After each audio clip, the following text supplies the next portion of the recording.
Stanley അലീനയെ നന്നായി മനസ്സിലാക്കിയിട്ടുണ്ടെന്ന് സ്റ്റാൻലിയുടെ ഓരോ വാക്കുകളിൽ നിന്നും നമുക്ക് മനസ്സിലാകും. അവതക്കുട്ടിച്ചായൻ സ്റ്റാൻലിയെ വിളിച്ചിട്ട് അലീനയെ തിരിച്ചു കൊണ്ടാക്കാനും അല്ലെങ്കിൽ അവിടെ നിന്ന് മാറ്റുന്ന കാര്യവുമൊക്കെ പറയുന്നുണ്ട്. അപ്പോൾ സ്റ്റാൻലി പറയുന്നു, അവളെ എങ്ങോട്ടെങ്കിലും മാറ്റാനാണെങ്കിൽ ഞാൻ പിന്നെ എന്തിനാണ് അവളെ ഇങ്ങ് കൊണ്ടുവന്നത്? പോകാൻ പറഞ്ഞാൽ പോകില്ലേ? പോകാൻ പറഞ്ഞാൽ അവൾ പോകും. പോകാൻ റെഡിയായിട്ടാണ് അവൾ നിൽക്കുന്നത്.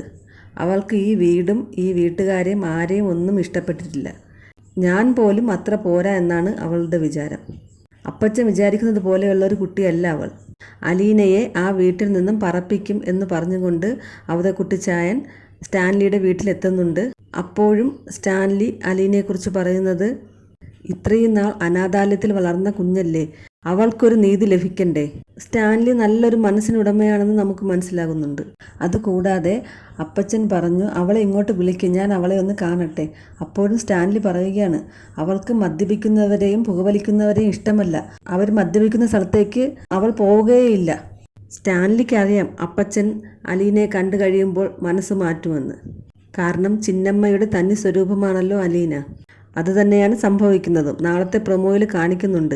അലീനയെ കണ്ടപ്പോൾ നീ എൻ്റെ ചിന്നമ്മയുടെ തനിപ്പകർപ്പാണെന്നും ചിന്നമ്മ എങ്ങോട്ട് പോയെന്ന് പറയണ്ട എന്നൊക്കെ അവതക്കുട്ടിച്ചായൻ പറയുന്നുണ്ട്. അലീന അവതക്കുട്ടിച്ചായനെയും കയ്യിലെടുത്തു. ഇനിയുള്ള എപ്പിസോഡുകൾ നന്നായിരിക്കും. എസ്റ്റേറ്റ് കാണാൻ വേണ്ടി ജീപ്പിൽ അവർ 3 പേരും കൂടി സന്തോഷത്തോടെ ചിരിച്ചുകൊണ്ട് പോകുന്ന ഒരു പ്രൊമോ വന്നിട്ടുണ്ടായിരുന്നു. അലീനയ്ക്ക് പുതിയ ഡ്രസ്സൊക്കെ കിട്ടിയിട്ടുണ്ട്. പ്രേക്ഷകരുടെ അഭിപ്രായം മാനിച്ചാണെന്ന് തോന്നുന്നു. അലീനയ്ക്ക് പുതിയ ഡ്രസ്സൊക്കെ വാങ്ങിക്കൊടുത്തിട്ടുണ്ട്.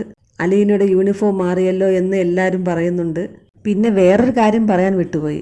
സ്റ്റാൻലിക്ക് എങ്ങനെ അപ്പച്ചനെ കയ്യിലെടുക്കാമെന്നറിയാം. അപ്പച്ചൻ വന്നപ്പോൾ സ്റ്റാൻലി പറയുകയാണ്, അപ്പച്ചൻ ഇരിക്ക്, പുതിയൊരു സാധനം കിട്ടിയിട്ടുണ്ട്. എനിക്ക് നിന്റെ സൽക്കാരമൊന്നും വേണ്ട, ഞാൻ നിന്റെ സൽക്കാരം സ്വീകരിക്കാൻ വന്നതുമല്ല. അപ്പച്ച, ഇത് ഇവിടെയൊന്നും കിട്ടുന്ന സാധനമല്ല, ഞാൻ ഇന്ന് തന്നെ ഇത് തീർക്കും. അത് കേട്ടപ്പോൾ അപ്പച്ച എന്നാ ഒരെണ്ണം ഒഴിക്കെന്ന് പറഞ്ഞു. അപ്പോൾ സ്റ്റാൻലി ഒരു ചിരി ചിരിച്ചു. അപ്പച്ചന് അലീനയെ സ്റ്റാൻലി വീട്ടിലേക്ക് കൊണ്ടുവന്നത് ഇഷ്ടപ്പെട്ടില്ല. അതുകൊണ്ടാണ് അപ്പച്ചൻ ഇത്രയും കലിപ്പ്. പക്ഷേ അലീനയെ കാണുന്നതോടുകൂടി അപ്പച്ചൻ ഫ്ലാറ്റായി.